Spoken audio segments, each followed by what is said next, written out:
Welcome back to the channel, and in today's video, we are tackling a very influential arc among the JoJo's Bizarre Adventure fandom, JoJo's Bizarre Adventure, Stardust Crusaders. It's the third part in Hirohiko Araki's long-running franchise, continuing the Joestar family saga and reintroducing the ruthless Dio Brando. We'll dive deeper into this classic story shortly, but before we get any further, make sure to subscribe to this channel and hit that bell icon so you never miss another update. Now, without further ado, let's get it.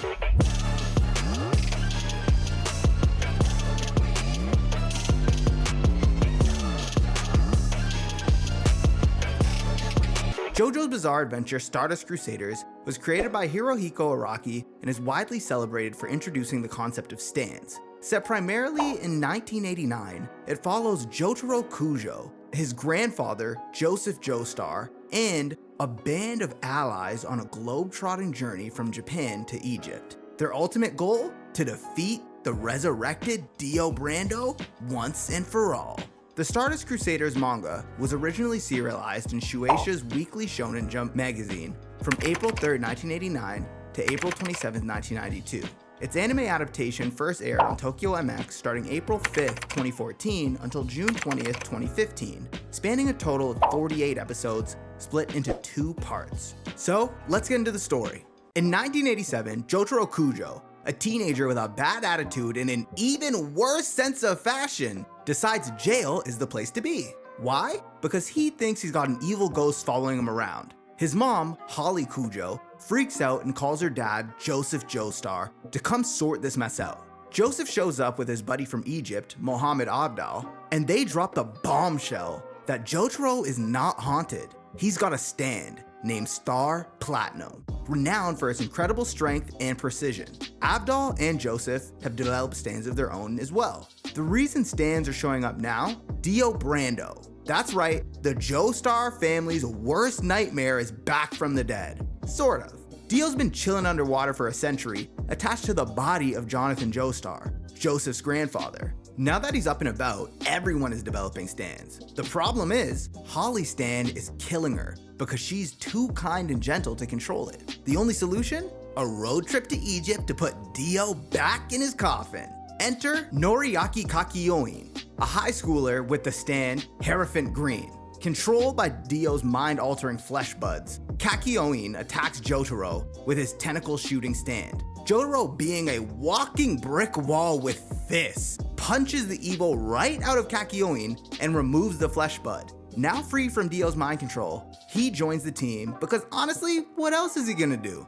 First, they hop on a plane and a giant beetle stand called Tower of Grey feasts on innocent passengers. Kakyoin and Jotaro work together to eliminate Tower of Grey in midair, but the damage forces an emergency landing. The emergency landing is a vibe killer, so the crew heads to Hong Kong by sea, where Jotaro slaps some sense into Polnareff, another one of Dio's goons, who uses the stand Silver Chariot. Polnareff does a 180 and vows to defeat Dio. In Singapore, Polnareff's fancy French act gets him nearly murked by a possessed doll, Ebony Devil, but he slices it into plastic shreds. Meanwhile, Joseph learns from a cryptic television message that someone might still be loyal to Dio. That suspicion soon proves true when Rubber Soul appears, using his stand Yellow Temperance to disguise himself as Kakyoin. This stand tries to consume Jotaro, but Star Platinum's power combined with Jotaro's quick thinking forces Rubber Soul to surrender. Eventually, Polnareff tries to solo revenge on Jay Gill, aka Mr. Centerfold, the chump who offed his sister and sent him crashing out in the first place.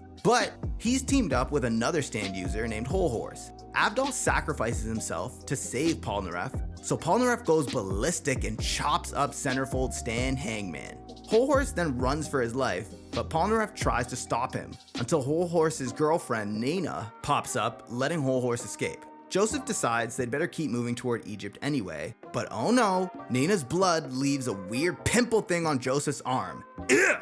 Next stop, Varanasi. Joseph's weird bump grows a freaky face, and it turns out to be the Empress stand, and it murders the local doctor. Joseph's in trouble because the cops think he's the killer. The Empress even tries to slice Joseph up. He fights back with his stand Hermit Purple with some clever thinking.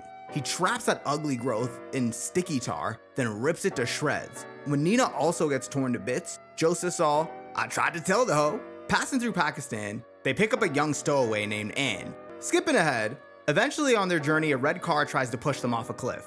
Turns out this evil car is a stand called Wheel of Fortune. It soaks them with gasoline, tries to barbecue Jotaro, but Jotaro digs underground with Star Platinum, and Wheel of Fortune goes boom at the bottom of the cliff. They tie up the driver, ZZ, steal his car, and keep going. And the team resumes their journey. They keep on rolling until they reach a creepy fog town.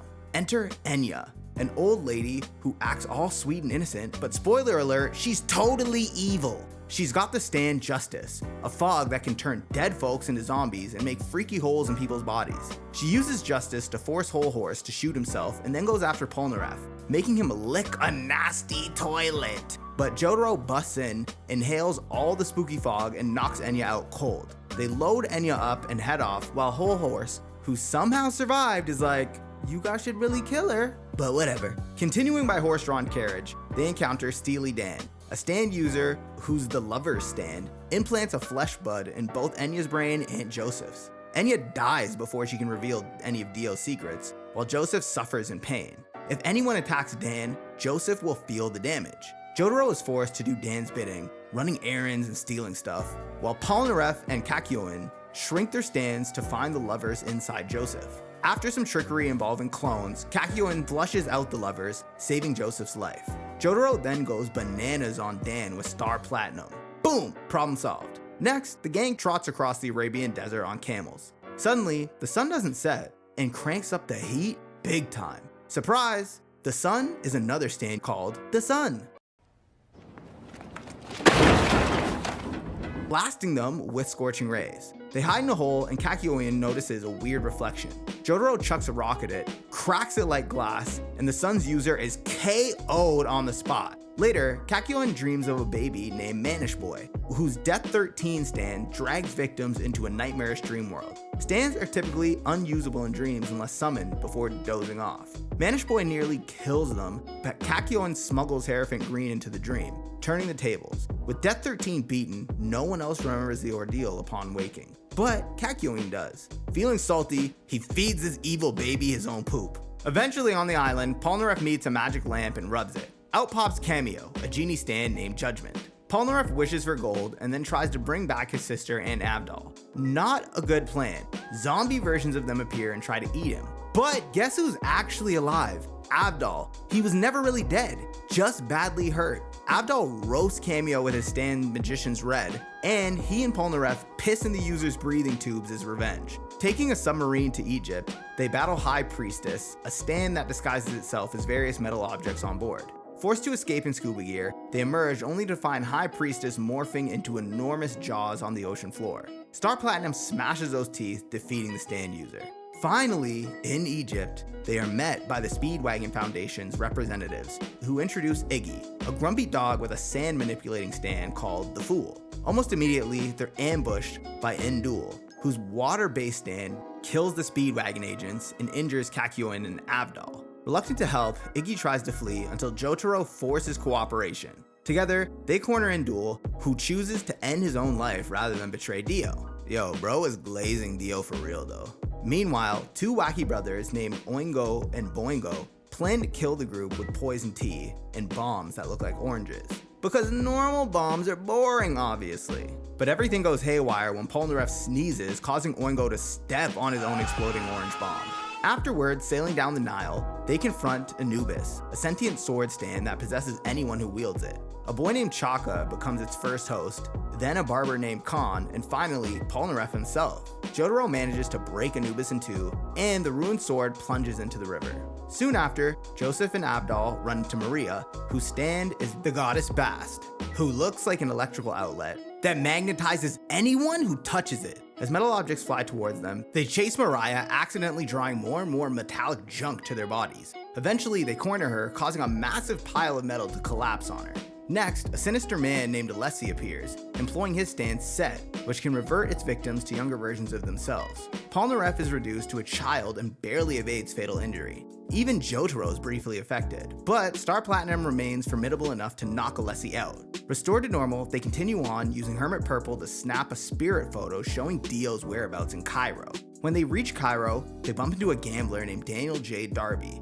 he takes Polnareff's soul and Joseph's soul in rigged bets, storing them in poker chips. Jotaro challenges him in a poker match and basically bluffs so hard that Darby freaks out and folds, freeing everyone's souls. Their next big problem is Whole Horse teaming up with Boingo again, but that quickly ends with Whole Horse shooting himself by accident, courtesy of Boingo's crazy predictions. Iggy, then wandering near Dio's mansion, is attacked by Pet Shop, a hawk whose stand, Horace, manipulates ice. Pet Shop ruthlessly kills local dogs and tries to freeze Iggy to death. Iggy sacrifices part of his paw to escape, then outsmarts Pet Shop, causing the hawk's own ice blast to blow him up. Though crazy wounded, Iggy survives thanks to a nearby kid. Around the same time, Jotaro, Joseph, and Kakyoin are dragged into a video game contest by Terrence T. Darby, Daniel's younger brother. Kakyoin loses his soul, but Jotaro uses clever tactics to defeat Terrence, recovering Kakyoin's soul. Finally, the biggest bad guy's top henchman, Vanilla Ice, shows up. He uses a stand called Cream that erases anything it gobbles up. Avdol bravely pushes Polnareff and Iggy out of harm's way and gets cooked. Polnareff eventually defeats Vanilla Ice in a brutal fight, but Iggy also dies. Shook from their losses, it's now time for the ultimate battle with Dio. Back at Dio's mansion, Jotaro, Joseph, and Kakyoin come across the vampire Loser, who is forced to lead the three to Dio after his attempt to disguise himself as an innocent woman failed. Meanwhile, Polnareff, having patched up his injuries, comes face to face with Dio. He tries to climb these spooky stairs, but every time he goes up, he's right back where he started. Turns out, Dio Stan, the world, is messing with him. Luckily, Jotaro and the gang show up just in time to say, "Not today, Satan!" Then everyone jumps out the window to escape Dio's creepy vibes. Dio hijacks a limo and forces Senator Wilson Phillips to chase after Joseph and Kakyoin. Kakyoin tries to trap Dio with Hierophant Green's wire trick, but Dio slices through it like warm butter, and Kakyoin's down for the count. Before he fades away, he points to a clock, helping Joseph figure out that Dio can stop time. Joseph tries to warn Jotaro, but Dio stabs him with a knife. Jotaro faces Dio and ends up also being able to move a bit during the time stoppage. Surprise! Dio chucks the knife around, but Jotaro fakes being dead, letting Polnareff sneak in and nearly skewer Dio's brain. Dio then snacks on Joseph's blood and powers up even more. He drops a huge road roller on Jotaro, and Jotaro stops time at the last second, shattering Dio's leg and destroys the world. Turns out, Star Platinum is a similar type of stand as the world. They revive Joseph with leftover Joestar blood, and Sunlight cooks Dio for good. With their journey finally over, Polnareff returns to France, while Jotaro and Joseph return home to Holly, who is making a complete recovery. And that is the end of the series. Don't forget to slap the like button, hit subscribe, and hum on the bell icon so you never miss another update. Until next time, peace.